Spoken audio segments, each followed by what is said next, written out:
everyone. Welcome to Who Let the Moms Out. It's funny because I feel like I sort of wait for this part to see how big our delay is. That's also a good point.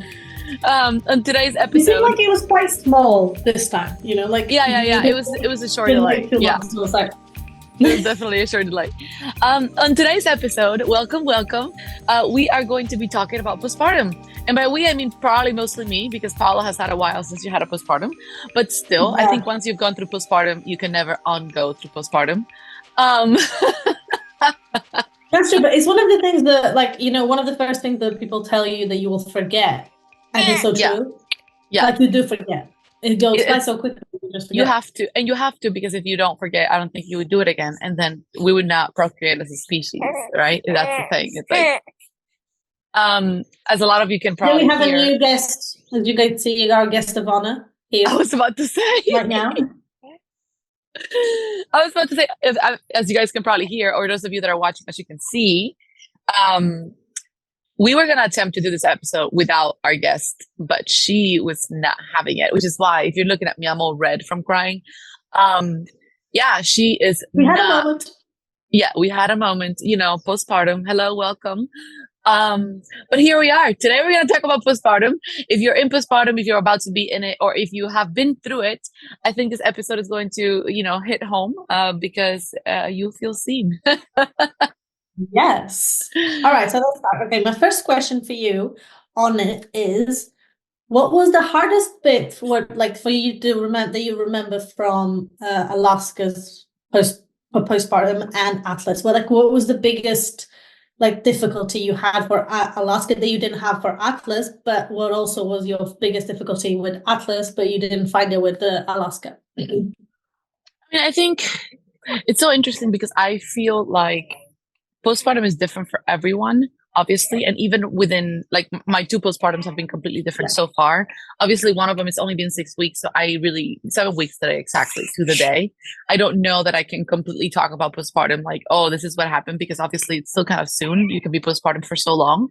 With Alaska, it's also really strange because it was COVID time. So I feel like my universe at least, was completely, different. Two things that are very similar. I booked trips exactly 8 weeks after giving birth. So there's that. I haven't done the one for this time around yet, but I just realized yesterday, like, why do I keep doing the 2 month mark? For me, for most people, 2 months means take him to the pediatrician. For me, means get on a plane and go somewhere. But also, you were meant to actually go earlier. Yeah, that would have been a shit show. Attempt to go earlier. I was meant to be back now from Japan, and I don't even have the birth certificate yet. Like, that would have been. You get on changing that. That would have been the most chaotic. I mean, I'm still pretty stressed. Okay, so back to your question though. I think, okay, so I struggle a lot with anxiety all my life. And with Alaska, I had a fairly unanxious postpartum compared to the rest of my everyday living. But I will say that in hindsight, now looking back and having a second baby, I had so much fear. Like, I remember specifically Alaska being, I don't remember how old she was, but I know it wasn't like 5 days old. A moment where I was just looking into her eyes and it just hit me. Like, she smiled at me and I was like, oh my God, she liked what I did. She thought it was funny. I can play with this baby. Like, I have been so caught up, so anxious, so afraid, so whatever you want to call it, so submerged into the world of making sure this baby stayed alive and everything was okay and whatever, that I have forgotten that she was my baby and that I also got to enjoy her. I could have fun. I could enjoy this baby. I didn't have to just, just be petrified and afraid of everything all the time. I think with my firstborn, it was so, yeah, I was just so afraid of making a mistake or doing something wrong. Like, I remember the first shower, she cried. And I was like, oh my God, like, the water is so cold, or it's too cold, or it's too hot, or the wrong soap, or, and I remember I was so worried about having the right things. Versus this time around, I remember I was still on the couch, which means it was the day after giving birth, because I only slept on the couch one night. So uncomfortable. And wow, that's great. Yeah. And then my brother came and Atlas started crying. I just grabbed her, put her in my, like, it was so seamless. And he looked at me and he was like, look at you, man. Like, you had a kid like 4 years ago and you just grabbed this baby. Like, you've been doing it every day since the beginning of your life. Like, you're so, like, something about like me seeming so ready, Yeah. so in control, so chill, you know? And I remember thinking in that moment and realizing, like, I'm not afraid at all. You know, like I was so confident. I am very confident. Like, yeah, I woke up today and Atlas has, she has boogers and sniffles and all that stuff because Alaska had a virus like a few days ago or something. So I'm sure she's gonna get sick as well. And it's like, damn, that sucks. That means I'm not gonna sleep as well. She's gonna be more fussy, whatever. But it's never, I don't know what to do. You know what I mean? Yeah. Like, I don't think I have to call the pediatrician, or I haven't even taken Atlas to the pediatrician yet. And she's 7 weeks old. She's never even been once, the doctor. And I feel 100% confident. She's gaining weight. Like, she's perfect. We're doing everything exactly like it should be. There's no questions in my mind. Like, I have gone a lot online to Google things. Um, but whereas Of course. before I would, Trust you, yeah. Like Google. the mom anxiety and the Googling things doesn't go away, at least for people like me. But when I Google things, I'm automatically able to, one, lean towards the good one. Like, I don't automatically assume she's dying of some terminal disease. And two, like yesterday, for example, I Googled, because she was doing this thing where she would breastfeed and go like, like she does it a lot, or she was doing it a lot this past few days. And I was like, damn, like what is going on? Like, that's not normal. Like, maybe it's normal for her. It wasn't normal for my first kid, but let me look it up. So I looked it up, and it turns out that it coincides with something else that I thought she was having anyway, which was a short latch. So she plays a lot with the nipple before she puts it in completely, even when it's like right there. Like, her mouth will be open. I'll put the whole thing in her mouth and she'll spit it out, play with it, and then go. And I'm like, what is that? Like, my first baby never did this. Like, what's going on? And so anyway, I found out it was a short latch. So yesterday when I looked up the whole thing, it turned out it was also like a short latch thing. So automatically I was like, oh, okay, that's probably what it is. So let me just lift her pillow when she's drinking at the beginning, because a lot of milk is coming in, it's lingering in her mouth and she's joking with it, right? Automatically. But normally, like, I think in my previous pregnancy, I would have gone down the rabbit hole of WebMD and found some terminal disease and convinced myself that somehow my baby was dying and I was doing everything wrong and let me go to the ER, you know? Oh, that's a really good way of looking at it now. Like it's definitely a bit of a weight, that lifts off your children. Obviously you still like, worry that, have those, intrusive thoughts, I imagine, but it's quite nice to know that, it's a bit like, it feels like a more automatic thing that you just, know how to fall into what to do and stuff. Like, the crazy voice is still coming along, but then I'm able to rationalize and be like, wait, hold on. Yeah. My first baby is still alive. This Exactly. one will be too. It's not, let me, yeah, for sure. I did things right. Nice. I can do it again. That was very good. Okay, so now what was it with Atlas? What was it like the one, like, so for Alaska it was more of this anxiety and fear, and with Atlas, what got you? Like, what was the difficult bit for you? Was there anything? Actually, To be honest, no. Like, I think both my babies have seamlessly integrated themselves into my life. Like, with Alaska, I feel like she was so easygoing for a baby that had parents that moved so much and traveled so much. Like, that was awesome. And then with Atlas, I feel like she just like has merged into this family of already 3 people so seamlessly as well. Like, she's so chill. She sleeps so much. This postpartum has been really easy because my body. So, like, actually, what I told you was what I struggle with as a mom. But my hardest part of my last postpartum was my body. Like, I had horrible hemorrhoids. I had just awful backache, lower backache, pelvis pain. I mean, you name it. I think with this postpartum, the hardest thing has been breastfeeding. And it wasn't really hard. It was just that my first breastfeeding experience was so seamless. Like, literally the first day, my nipples were a little raw. The next day, my doula came, helped me. And ever since, it was pure enjoyment, like joy to have my baby drink from me, like literal joy. Like, it would actually bring me like oxytocin. Like, I would feel happy. And with Atlas, the first 3 weeks were rough. Like, I had the silver nipple things and the oils and the lanolin. I even switched from like the natural cream to the lanolin cream, which is natural as well, but like the organic brands or whatever.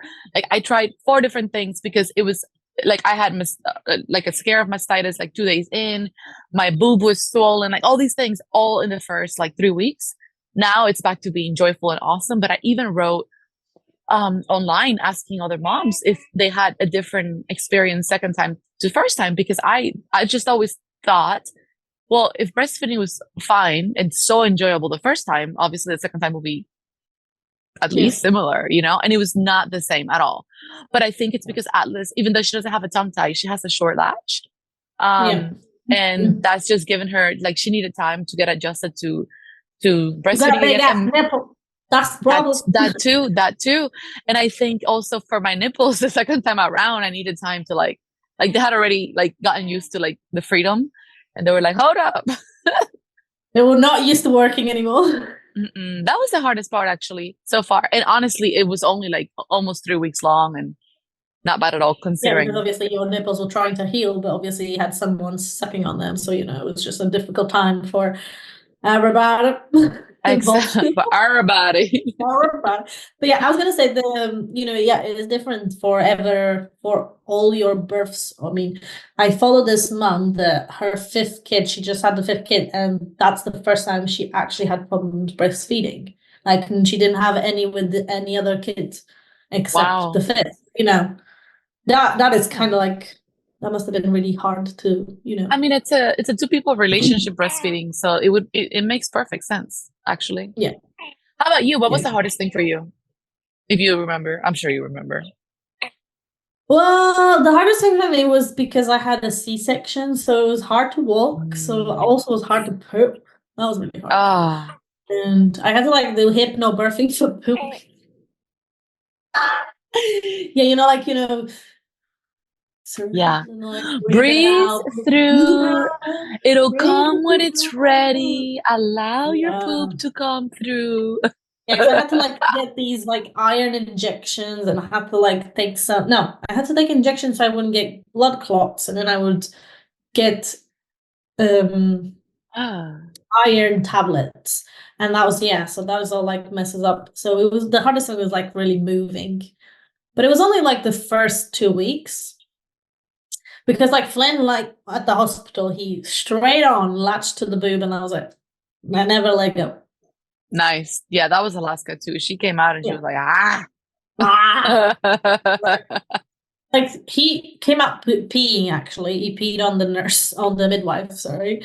And then he was on me for like 2 hours naked, and nobody, like, I mean, it was my first kid, and then the midwife comes like, oh, he's naked. Oh, you're lucky he didn't pee on you. And I was like, I mean, I don't know. Nobody told me to get him dressed. I literally have anesthesia on me. I can't move while at the door or whatever. It was so funny. This reminds me of the first time we changed, or we bathed Alaska. So we bathed her, right? And then like we put her in the towel on the changing table, and we're like, oh, it's so cute. And we're drying her and putting lotion and like getting her all clean, getting her clothes ready. And then she just peed all over the place. And I was like, oh, they do that. So that's when I learned that I had to always put the diaper on first.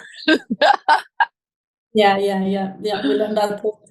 Flynn, like, and at least it was pee. Yeah, with Atlas pooped in her bath, the first bath. Matt was in it. Nice. That was funny. For me, of course. Yeah, of course. For him, I'm sure it wasn't. Okay, so next question I have for you is... Oh, I had a question and now I've forgotten this. So on the day of you gave birth, how was that emotionally? Like afterwards, like how did you feel? Like describe that to us, please. Amazing. I felt like a goddess warrior that was put on this earth to bring baby, not babies, but baby, to bring this baby. Yes, I felt that way with both my children. I've had 2 unmedicated home births. My first was rather long, I think, by my standards, even though everybody kept telling me it was short for a first-time birth. I'm like, short. I was pushing for 8 hours. But it was... That's not short. Sorry. Yeah, well.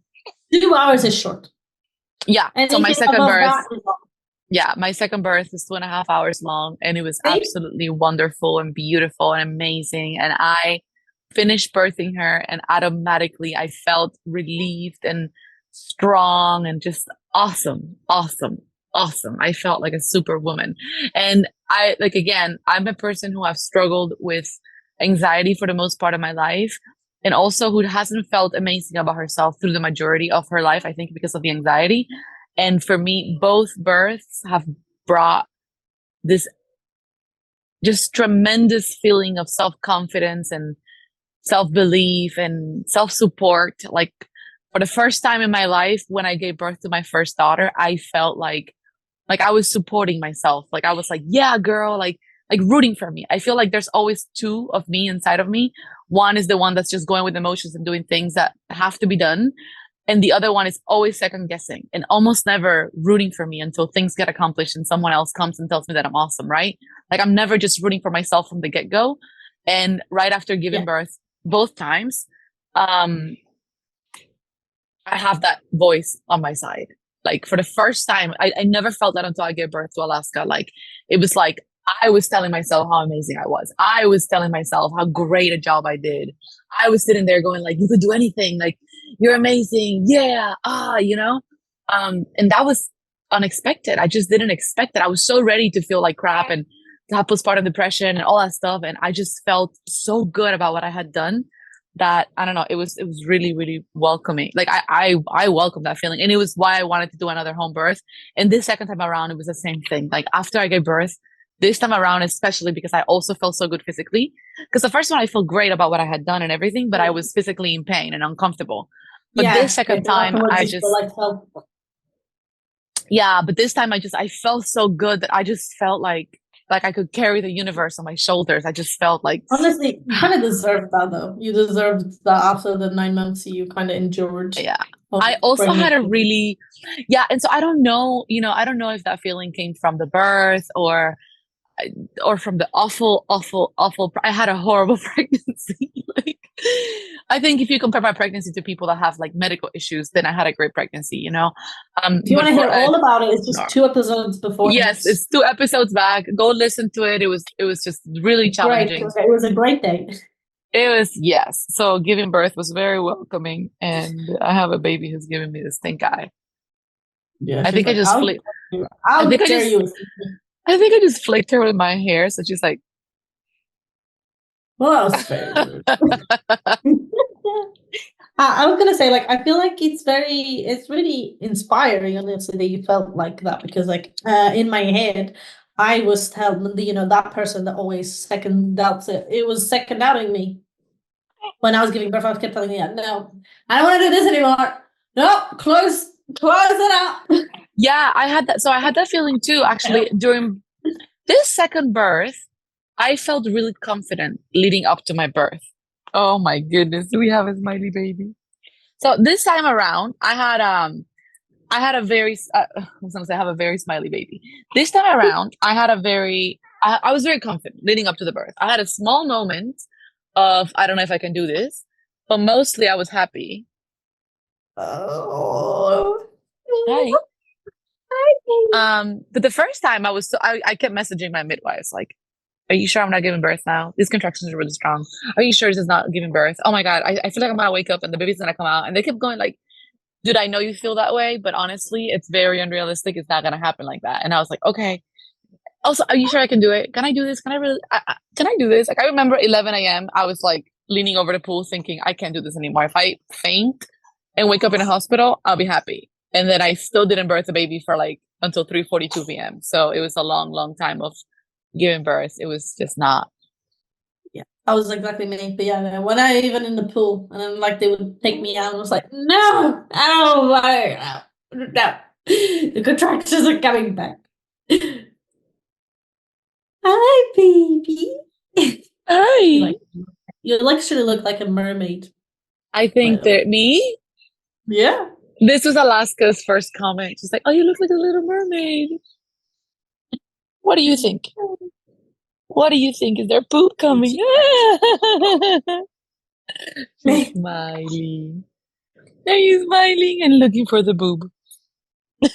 This podcast episode you need to watch because if you're not watching, it's gonna be really weird. I'm just sitting here talking to a baby, but if you're watching, you can see this baby. We'll hopefully put the link on the caption for you guys. So you can go and see it on YouTube. Yes. Aww. So you get to be Atlas. Yes, you get to meet baby I Atlas. had the last question. Of Go course, ahead. Atlas came into the show, so now I've forgotten. I feel like this episode is Wondering. a typical like mom life episode. Also, can we notice how big she is? That She's like, she's a little fat baby. she's like Stop. she's like an old man that finished a meal and it had too much dessert. Like, look at Yeah, that. exactly. Exactly. Oh, I have a question for you about postpartum. Okay. What was your most unexpected thing that happened to your body that nobody told you about? Oh, I had well, my boobs. Firstly, I never thought they would grow bigger. So I thought that the bigger they would ever get was through pregnancy. I never expect them to get bigger afterwards. Nobody told me that. Well, that Or must I have been a read rude it like awakening. you didn't read. I didn't even read anywhere. Like your boobs will get bigger. No, Yeah. like you get the first five. Like the first week, like your boobs still don't grow. Like they only, when the milk comes in, it's like a few days later. So that was a surprise. Oh, right. Oh. And also the fact that people kept telling me that I was gonna bounce back. That was like the biggest, because like I didn't bounce back. Oh, It was like I was literally very thinking about this. disappointing. Yeah. So like I met a girl when I was pregnant that my sister knew and she had just given birth and she came to me and she was like, by the way, I know everybody says that when you breastfeed, you're going to lose the baby weight, but you probably are actually going to gain weight. And I was like, damn, this person is so rude. Like the way she said that, I was like, wow, but it's so true. It can happen like that. And that happened for me. And so I will say though, being now my second postpartum, and of course it could be she's bored by this conversation. She's like, woman, stop. How Where's dare you my complain about boob? breastfeeding? I will say, so it could be that your body is different. It could be that pregnancies are different and you gain weight differently. But I gained almost 10 pounds more with my second pregnancy than with my first. I'm already down 35 pounds from my second pregnancy than I was with my first. I'm still obviously nowhere near my ideal weight or post pre-baby weight or whatever. Not that I care about that. But I will say when I was pregnant when I was postpartum with my first, I feel like the reason I gained the weight back, so I had lost like 15 pounds during the birth or something, or those first days. And then I feel like I gained that weight back and or just stayed at that weight for 3 years. And a lot of that had to do with inflammation in my body because I would get hungry while breastfeeding late at night, early in the morning. And instead of eating the right things, like I don't think I had enough information and knowledge on proper nutrition for breastfeeding. Everybody talks to you about how you should eat during pregnancy for your baby, but nobody really tells you how to eat for yourself after baby. She's not crying, she's farting, she's trying to fart. If you're looking at her, if you're looking at her and you're wondering what's going on, she's trying to fart. And so, what I learned this time around is that you need better nutrition postpartum even than during pregnancy. So during pregnancy, your nutrition is iffy because you have to eat with what the baby wants, right? And you may have aversions. But postpartum, you have to learn how to re-eat for a body that's working for two. It's really working for two, and you are going to be eating for two. But if you're eating for two with cakes and cookies and whatever you're finding in the fridge at 3 a.m. because you're hungry, obviously you're never going to bounce back. So your body will shed a lot of the fat you've accumulated and a lot of the extra weight that you've accumulated through breastfeeding if you continue giving yourself proper nutrition. But if you're just eating whatever junk, you're going to give the baby some fat, but you're also going to be storing some new fat. That's what I have learned. Because this time around, That's getting rid of one of the things that I did wrong.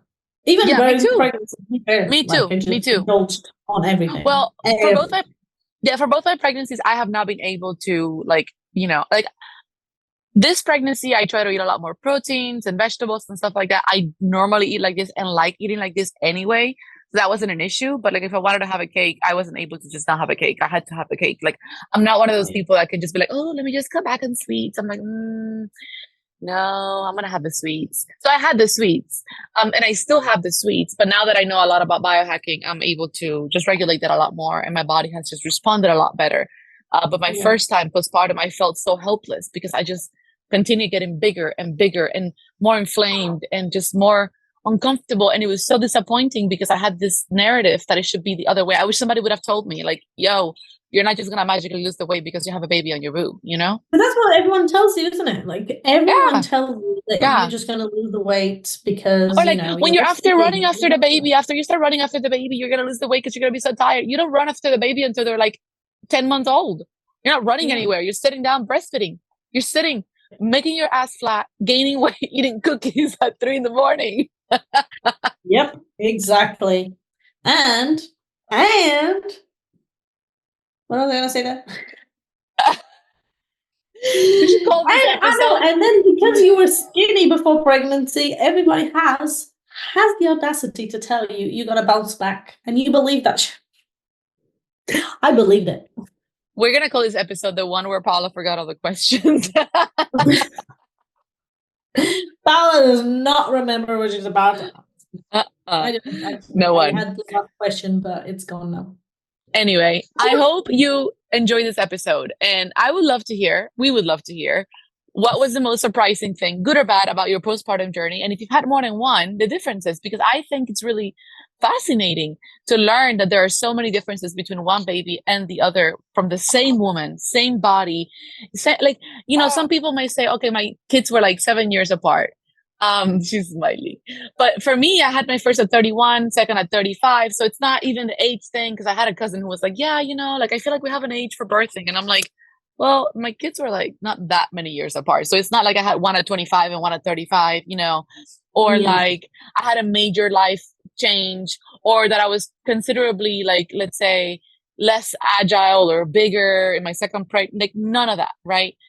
I had the same body type, body weight for both pre getting pregnant with both babies. I had the same dad, same mom, similar lifestyle, similar eating habits, similar, not the same. That changed. But I mean, obviously, I don't think I can have that much of an impact on everything postpartum, So I just think our bodies I are like different and that our babies are you different too. clarified it was the same mom.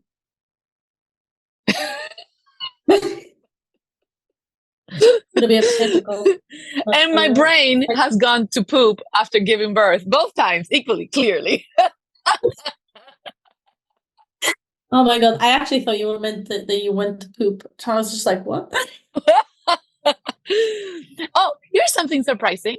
I never had issues pooping, neither pregnant, not Yeah. postpartum, with any of my kids. I did. Many. Yeah. Well, during pregnancy too. So I've never only had just issues. started going back to, pre-pregnancy poops. That it took me like 3 years to go back to normal. That's insane. 4 years actually, if you count pregnancy, to be fair. So. Yeah. That's crazy. And I was so regular. It was beauty. Of course, we end up talking about poop. Of course. Bye. Let us know. Follow us on Instagram at Who Let the Moms Out that pod. Come tell us your stories, your poop stories, your pregnancy stories, any stories. Everything Nothing is off counts. limits. Thank you for listening. We'll talk to you next week. Bye.